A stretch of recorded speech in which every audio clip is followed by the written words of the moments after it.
একটা মুসলিম কান্ট্রিকেও ইহুদি খ্রিস্টানরা ছাড়বে না। আপনি দেখে নিন, একটা মুসলিম কান্ট্রিকেও ইহুদি খ্রিস্টানদের এই যে শক্তি, জায়নিস্ট মুভমেন্ট, এরা ছাড়বে না, বাদ দিবে না। মনে করছেন যে আজকে তো আমার কাছে কিছু নাই, আসে নাই, আমি তো ভালো আছি, এই ভালো আপনি বেশি দিন থাকতে পারবেন না।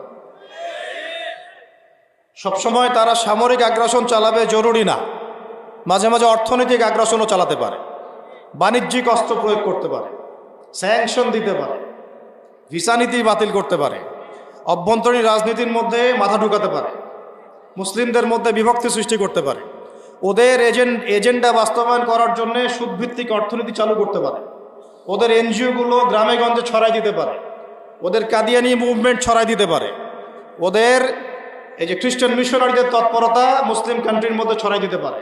ওরা শুধু যে সামরিকভাবেই হস্তক্ষেপ করবে জরুরি না।